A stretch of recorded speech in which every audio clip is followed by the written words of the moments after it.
आज की वीडियो में हम देखने वाले हैं प्रीवियस ईयर का क्वेश्चन है केमिस्ट्री बेस अपॉन। ये क्वेश्चन 2019 में पूछा गया है। तो सबसे पहले मैं ये बता दूं कि जो ऑर्गेनिक के क्वेश्चंस होते हैं ना, वो एज पर थियोरेटिकल क्वेश्चंस है, काफ़ी इजी होते हैं। हमें ऑर्गेनिक के क्वेश्चन स्किप नहीं करना चाहिए। मोस्ट ऑफ स्टूडेंट क्या करते हैं, वो ऐसे ऑर्गेनिक के ऐसे बड़े बड़े स्ट्रक्चर देखेंगे तो उन्हें लगता है ओ नो मैं सॉल्व नहीं कर पाऊंगा, वो स्किप करते हैं। बल्कि उसका अपोजिट है। ऑर्गेनिक के क्वेश्चंस कैसे होते हैं कि हमें अगर उसका कॉन्सेप्ट पता हो ना, तो हम उसको with in the time solve कर सकते हैं। और इसमें मोस्ट इम्पॉर्टेंट एक चीज़ होता है कि जो ऑर्गेनिक के क्वेश्चन नीट में पूछे जाते हैं ना, उसमें कैसे ये ऑप्शंस ऑलरेडी दिए रहते हैं, या इंटरमीडिएट का हो या लास्ट प्रोडक्ट क्या फाइंड आउट करना है, वो ऑलरेडी दिए रहते हैं। हमें उतना कुछ उसमें हार्डवर्क करने की जरूरत नहीं पड़ती है। सिर्फ मेन पॉइंट ये है कि हमें उसका कॉन्सेप्ट क्लियर होना चाहिए उस चीज़ का। जो भी हम ऑक्सीडेशन मीन्स जो भी हमारा रेड्यूसिंग या ऑक्सीडेशन एजेंट वगैरह होता है, रिएजेंट वगैरह जो कुछ भी होता है, वो सब हमें पता होना चाहिए। सबके रोल लर्न होने चाहिए हमें कि ये चीज़ इसके लिए यूज़ होता है। तो बस आपका कॉन्सेप्ट क्लियर हो तो ऑर्गेनिक के क्वेश्चन सॉल्व आप विद इन द टाइम कर सकते हैं ना। हम पहला क्वेश्चन ये देखते हैं हम, the structure of intermediate A in the following reaction is. वो लोग ने इस क्वेश्चन में क्या पूछा है कि ये स्ट्रक्चर दिया हुआ है और उसका लास्ट प्रोडक्ट दिया हुआ है, ऑलरेडी दिया हुआ है। तो उसमें इंटरमीडिएट फाइंड आउट करने के लिए बोला गया है। तो इंटरमीडिएट फाइंड आउट करने के लिए सबसे पहले वो लोग ने दिया है O2। इसका मतलब ये है कि यहाँ पर हमें ऑक्सीडेशन करना है इसका, फिर ऑक्सीडेशन करना है हमें इसका ना। सी इसमें 4 ऑप्शंस दिए गए हैं।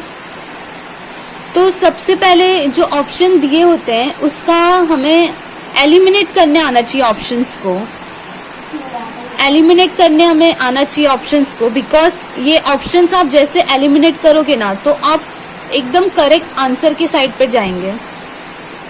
तो ऑर्गेनिक क्वेश्चन जो होते हैं उसके सॉल्व करने के यही तरीका होता है बेस्ट, कि आपको ये आना चाहिए कि हम जो ये हमारा ऑप्शंस दिया रहता है उसको हम कैसे एलिमिनेट करें।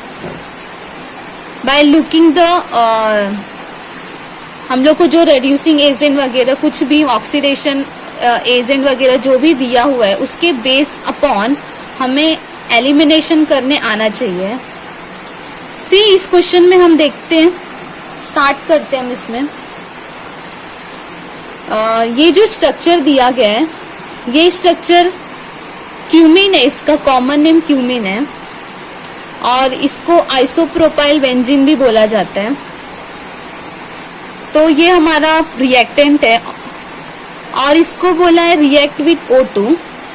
O2 के साथ रिएक्ट करने का मतलब ये है कि इसका ऑक्सीडेशन करना है हमें। इस क्यूमीन को O2 के साथ ऑक्सीडेशन करना है। ओके, सी हम ऑप्शन को एलिमिनेट करते हैं अभी।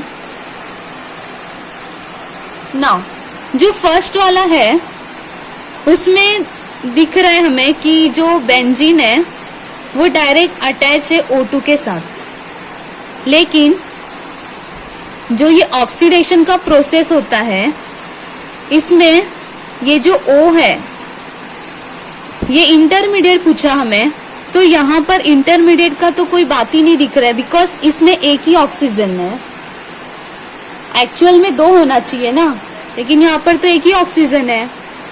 तो ये डायरेक्ट यहीं से कैंसिल हो जा रही है ऑप्शन, राइट। नाउ सेकेंड ये इसका करेक्ट आंसर है। इसको हम होल्ड पे रखते हैं, इसको बाद में देखते हैं।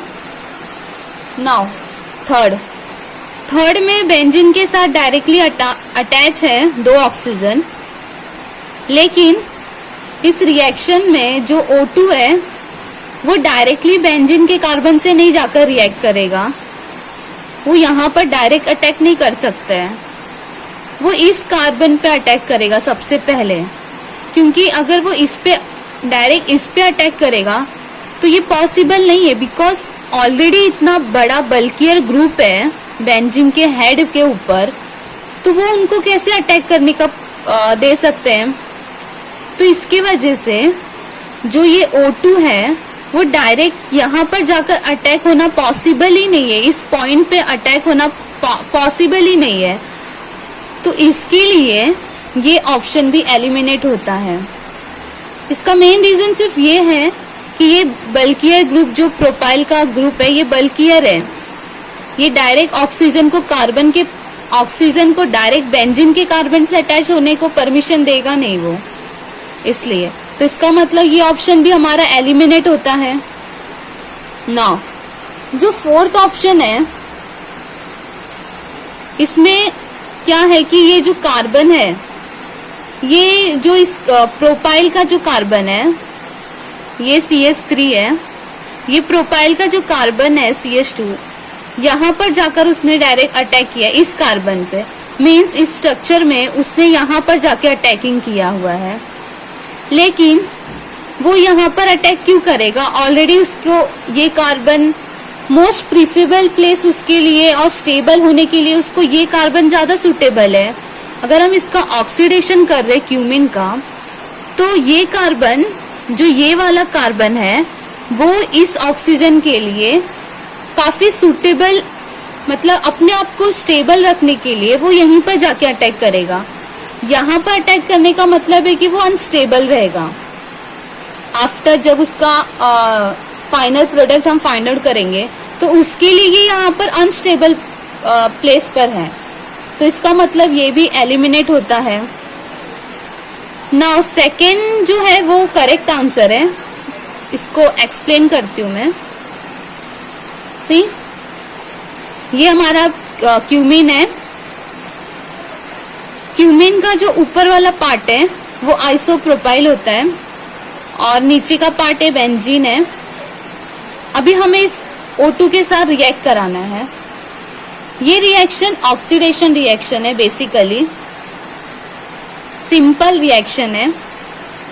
ये ऑक्सीजन इस कार्बन के साथ रिएक्ट करेगा, बिकॉज ये ऑक्सीजन अपने आप को स्टेबल होने की कोशिश करेगा। तो स्टेबल होने के लिए उसे ये कार्बन प्रिफरेबल होगा, इसके वजह से ये O2 डायरेक्टली यहीं पर जाकर अटैक करेगा ये वाले कार्बन के ऊपर। नाउ जब ये इस कार्बन पे अटैक करेगा तो हमें इंटरमीडिएट क्या फॉर्म होगा? ये हमारा बेंजीन है, ये कार्बन है, कार्बन के साथ हमारे 2 ऑक्सीजन ग्रुप आ गए और ये हाइड्रोजन, और ये 2 CH3 एज इट इज रहेंगे। तो ये वाला ऑप्शन, जो ऑप्शन सेकेंड जो है वो हमारा आंसर है इसका। और ये रिएक्शन जो है क्यूमिन से अल्कोहल और एसीटोन बनाने का, ये रिएक्शन एक्चुअली में परफॉर्म किया जाता है इंडस्ट्री लेवल में। इंडस्ट्री लेवल में ये फिनॉल और एसीटोन बनाने के लिए ये रिएक्शन का बहुत ज़्यादा इम्पोर्टेंट है, क्योंकि इस रिएक्शन से हमें डायरेक्टली अल्कोहल और एसीटोन मिल जाते हैं जो इंडस्ट्री के लिए काफ़ी यूजफुल होते हैं। तो ये जो रिएक्शन है वो इंडस्ट्री लेवल पर भी किया जाता है। ना थर्ड क्वेश्चन क्या है, ये भी 2019 में पूछा गया है। इसमें क्या बोला है कि among the following reaction that proceed through an electrophile substitution. See, ये रिएक्शन एक इलेक्ट्रोफाइल सब्स्टिट्यूशन है। कोई भी रिएक्शन अगर इलेक्ट्रोफाइल सब्स्टिट्यूशन के थ्रू हमें करना है तो उसके लिए फर्स्ट क्या होता है कि हमें वहां पर इलेक्ट्रोफाइल जनरेशन करना पड़ता है। First step is electrophile generation, उसके बाद इलेक्ट्रोफाइल अटैकिंग, और उसके बाद जो थर्ड स्टेप रहता है वो रिमूवल रहता है। मतलब वहां पर हमें जो भी इलेक्ट्रोफाइल अटैच हुआ है बेंजीन पर, तो उसको स्टेबल करने के लिए हमें उसे रिमूव करना पड़ता है। सी, इसमें ये 4 ऑप्शन दिए गए हैं। ये चारों ऑप्शन में हमें ये बताना है कि कौन सा रिएक्शन इलेक्ट्रोफाइल सब्स्टिट्यूशन को फॉलो कर रहा है इन चारों में से। ना इसका आंसर जो है वो सेकेंड वाला है। सेकेंड वाला जो है वो करेक्ट आंसर है। इसको हम देखते कैसे। सी, पहले क्या है, हमें इलेक्ट्रोफाइल जनरेट करना है, means generation of electrophile.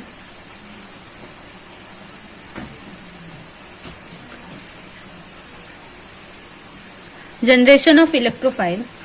See, ये क्लोरीन है, ये ट्वाइस ऑफ क्लोरीन है, तो ये 2 क्लोरीन मॉलिक्यूल हो गया। ये इसके लोन पेयर है, क्योंकि अटैकिंग हम यहीं से करेंगे, दिखाएंगे।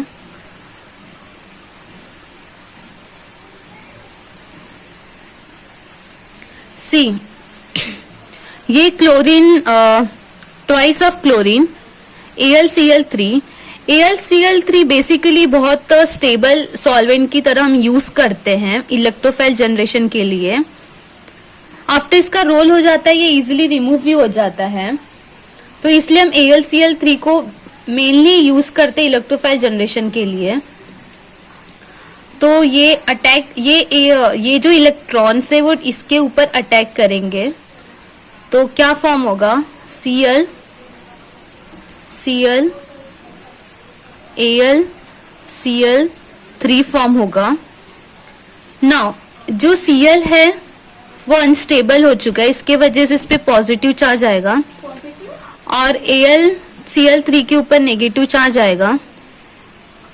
ये अनस्टेबल फॉर्म में है, तो कभी भी क्लोरीन अपने ऊपर पॉजिटिव चार्ज रखना पसंद नहीं करते हैं, तो इसके लिए क्लोरीन, ये पूरा मॉलिक्यूल, ये पूरा बॉन्ड लेकर क्लोरीन यहां से चला जाएगा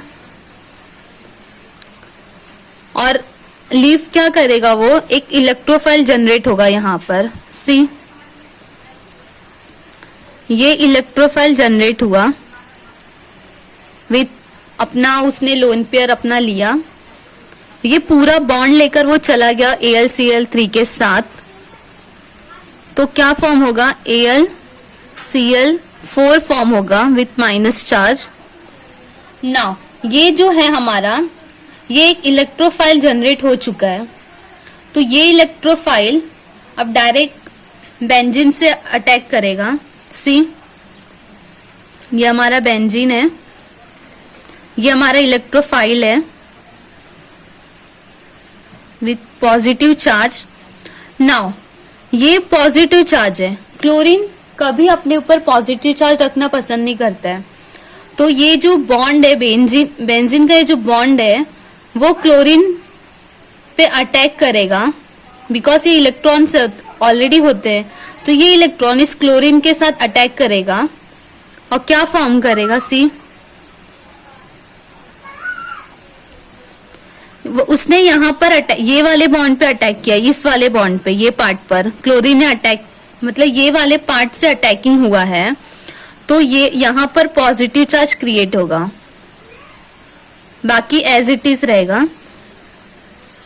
now chlorine is attach to benzene. Now benzene जो रिंग होता है उसमें जो अल्टरनेटिव बॉन्ड्स होते हैं, उसकी वजह से बेंजीन बहुत ज्यादा स्टेबल होता है। अगर देखा है सब मॉलिक्यूल्स में, तो बेंजीन सबसे ज्यादा स्टेबल मॉलिक्यूल होता है, बिकॉज बेंजीन में जो बॉन्ड्स होते हैं अल्टरनेट फॉर्म में, वो रेजोनेंस क्रिएट करते हैं, और रेजोनेंस की वजह से बेंजीन बहुत ज्यादा स्टेबल फॉर्म में रहती है। तो यहाँ पर ऐसा पॉजिटिव चार्ज क्रिएट हुआ है, तो ये अनस्टेबल फॉर्म में हो चुका है। तो अनस्टेबल हुआ, इसका मतलब इसे स्टेबल होना पड़ेगा।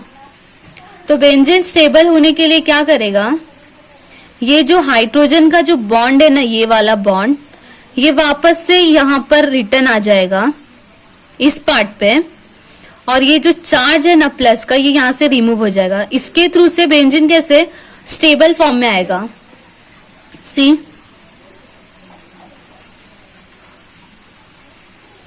ये जो हाइड्रोजन का इलेक्ट्रॉन था वो वापस से शिफ्ट होकर इस बेंजीन के पास आ गया, और जो ये हाइड्रोजन था, ऑलरेडी इसमें 2 क्लोरीन था, तो हाइड्रोजन और क्लोरीन फॉर्म करेंगे HCl, और इस पूरे मीडियम में ये भी था, तो ये वापस से अपने स्टेबल फॉर्म में आ जाएगा AlCl3 में। तो इस तरह से ये हमारा क्लोरोबेंजीन फॉर्म होगा। तो ये जो ऑप्शन है सेकेंड वाला, इसमें ये ऑप्शन करेक्ट है बिकॉज बेंजीन है, इलेक्ट्रोफाइल जनरेशन AlCl3 के प्रेजेंस में हो रहा है, तो ये बहुत स्टेबल फॉर्म में फॉर्म करता है और इजीली रिमूव हो जाता है। इसका मेन रीजन ये कि इजीली ये रिएक्शन से निकल भी जाता है। तो ये क्लोरोबेंजीन फॉर्म हुआ और ये HCl फॉर्म हुआ। सो ये रिएक्शन बहुत सिंपल भी है, इलेक्ट्रोफाइल सब्स्टिट्यूशन रिएक्शन है ये। ओके, नाउ हम सेकंड क्वेश्चन को प्रोसीड करते हैं। सेकंड क्वेश्चन क्या है, the major product of the following reaction is dash. Now इसमें जो ये स्ट्रक्चर दिया हुआ है, बेसिकली ये स्ट्रक्चर है पैथेलिक एसिड का स्ट्रक्चर है, जिसमें बेंजीन रिंग होता है और 2 कार्बोक्सिलिक एसिड के ग्रुप्स होते हैं, तो इसको पैथेलिक एसिड बोला जाता है। नाउ इस क्वेश्चन में क्या पूछा हुआ है कि ये जो पैथेलिक एसिड है, जब इसका रिएक्शन हम अमोनिया के साथ करते हैं, NH3 ग्रुप के साथ करते हैं in presence of strong heating में, तो हमारा जो फाइनल प्रोडक्ट होगा वो क्या होगा, ये क्वेश्चन पूछा हुआ है। और ये क्वेश्चन 2019 में नीट के एग्जाम में पूछा गया क्वेश्चन है।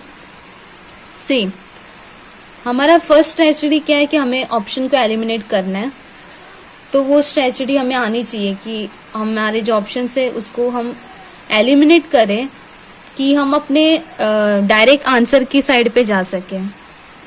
तो ना पहला जो ऑप्शन है, सी इसमें कैसा दिया हुआ है कि यहाँ पर C डबल बॉन्ड COOH है और यहाँ पर CONH2 है, लेकिन अगर हम रिएक्टेंट को देखें तो इसमें 2 COOH ग्रुप है और इसके अंदर सिर्फ नीचे पार्ट वाले पर ही उसने रिएक्ट किया है, ये NH3। ये ऑप्शन टोटली रॉन्ग है बिकॉज ऐसा पॉसिबल ही नहीं हो सकता ऐसा प्रोडक्ट आना। ना सेकेंड जो है ये एक्चुअल आंसर है, ये इसका करेक्ट आंसर यही है, लेकिन इसको हम होल्ड पे रखते हैं बिकॉज हम इसे एक्सप्लेन करेंगे कि इन दोनों का जब रिएक्शन हुआ तो ये कैसे फॉर्म हुआ, इसको आगे मैं एक्सप्लेन करती हूँ। नाउ जो थर्ड है वो भी देखा जाए तो रॉन्ग ही है बिकॉज यहाँ पर जब NH3 का रिएक्शन पैथेलिक एसिड के साथ हो रहा है, वो भी स्ट्रॉन्ग हीटिंग के साथ हो रहा है, तो यहाँ पर सिर्फ नीचे वाले पार्ट पे NH2 आया, ऊपर वाले पार्ट पे तो आया ही नहीं। ये पॉसिबल ही नहीं है क्योंकि जब स्ट्रॉन्ग हीटिंग पे कर रहे तो NH3 ग्रुप जो है वो अटैच करेगा, दोनों पे ही अटैच करना चाहिए। तो यहाँ पर तो फर्स्ट वाले में कुछ हुआ ही नहीं है और NH2 सेकेंड वाले पार्ट पे आया है, और ये पूरा ग्रुप को रिमूव करना is too difficult, it's not easily to remove the hold group. So ये ऑप्शन भी रॉन्ग है। ना फोर्थ जो है वो टोटली रॉन्ग है बिकॉज इतना बड़ा ग्रुप है, ये बल्कि ग्रुप है, उसमें 2 ऑक्सीजन है जो हाईली नेगेटिव ग्रुप के अंडर आते हैं वो लोग, तो इस टोटल ग्रुप को रिमूव करके डायरेक्ट NH2 अटैच करना इज डिफिकल्ट, टोटली डिफिकल्ट। आप किसी के भी प्रेजेंस में करो, स्ट्रॉन्ग हीटिंग में भी करो, कितना भी करो, बट इस टोटल ग्रुप को रिमूव करके यहाँ पर NH2 लाना इज टू डिफिकल्ट। सो इसका जो आंसर है वो सेकेंड वाला है। वो कैसे आया उसे हम देखते हैं। सी पहले तो हम पैथेलिक एसिड देखते हैं।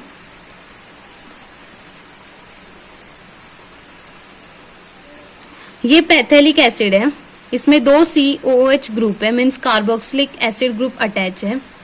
इसका रिएक्शन हमें NH3 के साथ करना है। ये रिएक्शन इक्विलिब्रियम में जाएगा। सी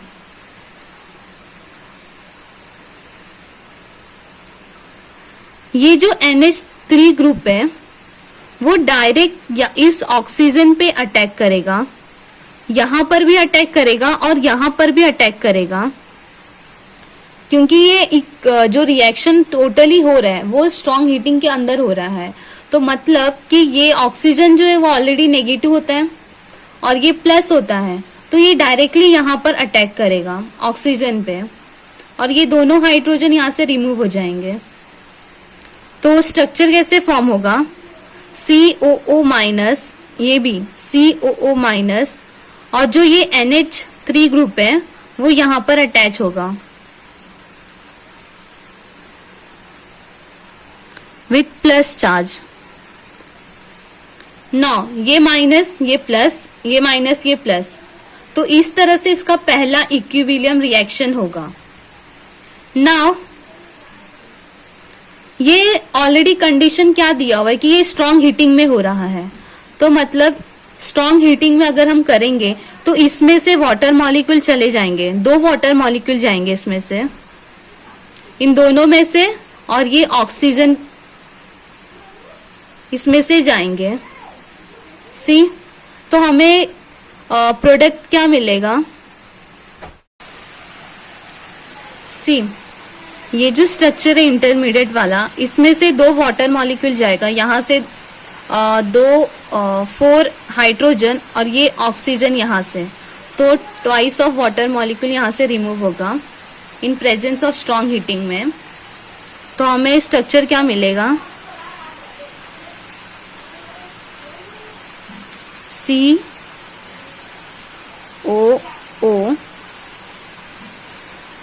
NH2 बिकॉज इसमें 2 वाटर मॉलिक्यूल चले गए, तो हमें ये स्ट्रक्चर मिलेगा। इसको क्या बोलते हैं, पैथेलिक अमाइड बोलते हैं। पैथेलिक अमाइड इसलिए बोला जाता है क्योंकि ये स्ट्रक्चर जो है NH2 है यहाँ पर, तो ये अमाइड होता है। नाउ ऑलरेडी हमें पता है कि ये जो रिएक्शन है ये अंडर स्ट्रॉन्ग हीटिंग में हो रहा है, तो इसमें से एलिमिनेशन NH3 होगा, वापस से NH3 गैस रिमूव होगा यहाँ से, क्योंकि स्ट्रॉन्ग हीटिंग दिया जा रहा है इसमें, तो इसमें से NH3 रिमूव होगा, NH3 गैस रिमूव होगा। तो हमें फाइनल प्रोडक्ट क्या मिलेगा,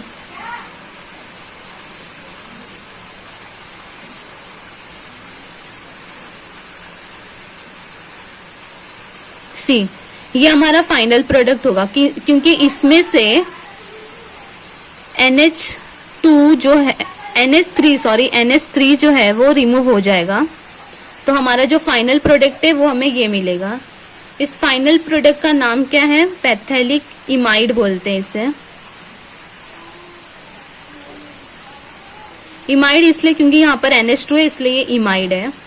तो नाउ इसका जो करेक्ट आंसर है वो ऑप्शन सेकेंड इसका करेक्ट आंसर है। सो हमारा वीडियो अगर आपको अच्छा लगा तो प्लीज कमेंट और हमारे चैनल को सब्सक्राइब कीजिए। Thank you.